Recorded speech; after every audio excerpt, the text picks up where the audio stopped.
Jadi aku dapat total 56 kilo. Total koper yang aku bawa nanti untuk berangkat ke Jerman ini ada 2 koper. Yang ini 28 inch. Itu sama buku-buku yang berat, bawa oleh-oleh gitu loh buat nanti teman-teman di sana. Hai gengs, jadi hari ini aku mau packing buat nanti aku berangkat ke Jerman S2. Nah, aku kan pakainya pesawat Turkish Airlines. Dapatnya itu 30 kilo bagasi dan 7 kilo yang ada di kabin. Kemudian kita sebenarnya bisa beli bagasi tambahan gitu loh. Tapi kalau pakai Turkish Airlines harganya cukup mahal. Banyak, dan aku udah timbang kopernya sendiri itu 6 kilo yang ukuran 28 inch. Kemudian itu merek Box. Artinya kalau 30 kilo baju dan sepatu dan buku-buku aku itu nggak mungkin bisa kebawa semua hanya dengan bagasi. Nah, kalau pakai Pos Indonesia itu budgetnya nggak terlalu mahal. Jadi 10 kilo kemarin aku udah tanya itu sekitar 3,5 juta gitu. Nah, ini aku jadi barang-barangnya udah aku packing. Per yang itu tuh 6 kilo. Nah, terus akhirnya aku pakai ini kan nih. Ini tuh isinya yang mau aku kirim pakai pos ini baju-baju sama buku-buku yang berat. Jadi kalau yang aku bawa di koper itu hanya baju musim dingin, thermal gitulah. Terus baju-baju musim panas. Jadi setiap musim itu aku bawa 10 pasang. Tuh, sebenarnya emang kebanyakan sih gengs, tapi kalau aku cek di eBay dan segala macam Amazon online shop, harganya tuh mahal-mahal untuk baju. Jadi maksudku kalau misalkan emang kirim pakai pos lebih murah jatuhnya ketimbang bisa membawa banyak baju-baju dan buku-buku dan keperluan aku buat di sana, alat tulis aku bawa dari Indonesia seperti itu.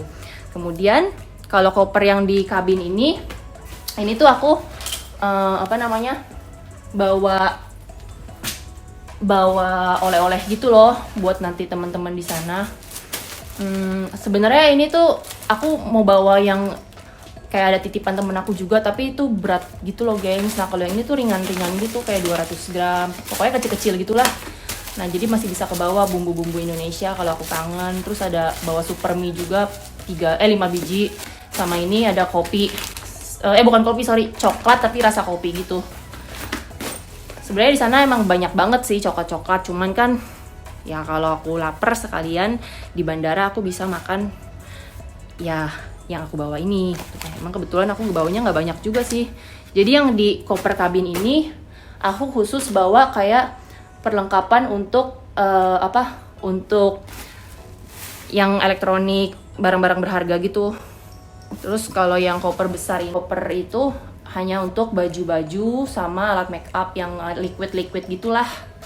Gitu, gengs. Nah, terusnya sepatu Keds itu wajib banget dibawa karena kalian pasti maunya yang relax dong, yang nyaman. Dan sepatu Keds kalau di Indonesia harganya sama di Jerman itu jauh lebih mahal di Jerman dengan merek yang sama. Aku udah cek di eBay, tapi aku nggak tahu ya kalau di sananya langsung gimana, apakah ada kayak summer sale atau mungkin season sale gitu. Cuman ya buat jaga-jaga aku bawa satu pasang, sepatu flat satu pasang, sepatu cat satu pasang, sama high heels gitu satu pasang. Sama boots ya satu pasang. Jadi ini total koper yang aku bawa nanti untuk berangkat ke Jerman. Ini ada 2 koper. Yang ini 28 inch, yang ini 24 inch. Ini yang Hai guys. Nah, hari ini aku mau update tentang perkembangan masalah bagasi aku. Nah, kemarin kan aku sempat jelasin kalau aku akhirnya memilih untuk membeli bagasi tambahan atau Uber Gepek dari Turkish Airlines. Nah, itu total harganya untuk 25 kilo kemarin kan $572. Nah, yang mana itu kalau di-convert ke IDR jatuhnya sama seperti kita membeli kelas bisnis, guys.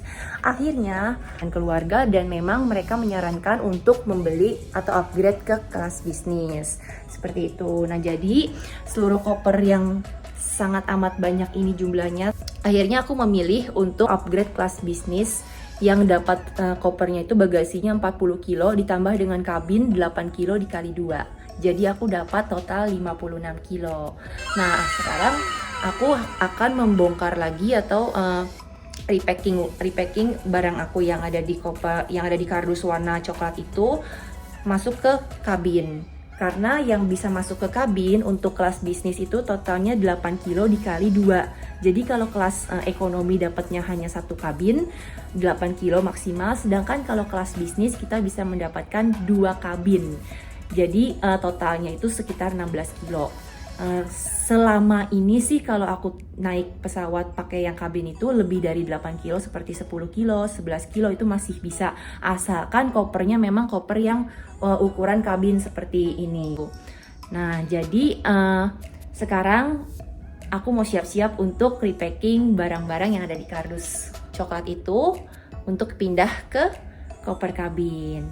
Kalau aku cek di websitenya sendiri juga memang untuk upgrade dari kelas ekonomi, kemarin aku beli kelas ekonomi ke Traveloka, tapi ternyata tidak bisa diklik, penuh terus penerbangannya. Akhirnya aku menggunakan aplikasi tiket.com. Di tiket.com tidak ada diskon, harganya normal 5,8 sekian.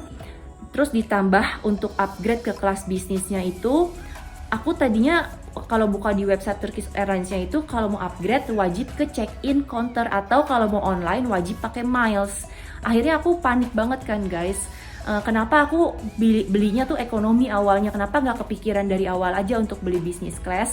Karena kemarin waktu aku mau beli di Traveloka itu tuh maaf penerbangan penuh duluan, udah panik duluan kan. Udahlah aku pikir beli aja secepatnya yang ekonomi. Nah, jadi setelah aku cek lagi ke tiket.com-nya, aku buat pengajuan, aku mengatakan bahwa aku ingin upgrade ke kelas business class melalui WhatsApp ke customer service tiket.com, dan hari itu juga malam kemarin tepatnya aku langsung dapat email konfirmasi untuk segera melakukan pembayaran tambahan 8,5 juta. Jadi total keseluruhannya 14,5 juta untuk kelas bisnis.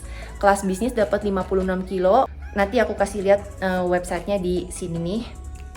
Kemudian untuk pembelian kelas bisnisnya juga kalian bisa cek langsung di tiket.com ini. Dan nanti aku kasih lihat juga pembelian upgrade kelas ekonomi aku ke kelas bisnis.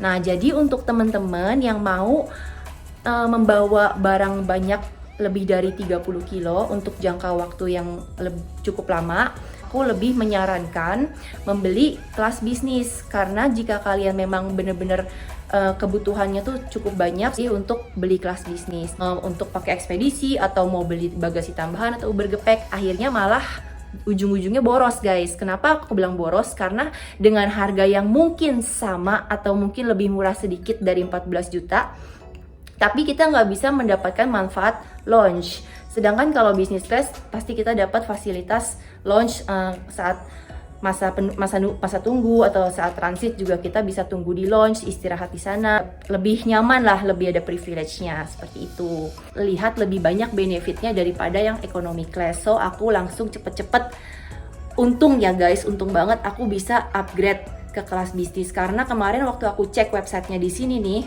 aku cuman menemukan kalau mau upgrade ke kelas bisnis harus di check-in counter atau kalau mau online harus punya miles yang cukup. Sedangkan aku aja nggak pernah naik Turkish Airlines, jadi boro-boro mau punya miles. Pengajuan upgrade class ke business class. So sekarang aku bisa nikmatin launch-nya dari fasilitas business class Turkish Airlines, ditambah juga fasilitas bagasi up to 56 kg. Wah, seru banget ya. Jadi kayak gitu sih guys.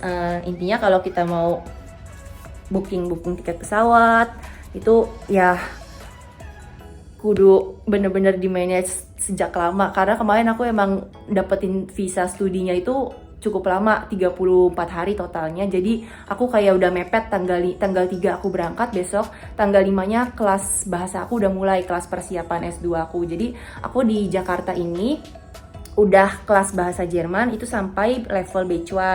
Nah tetapi aku nggak ikut tes DAF.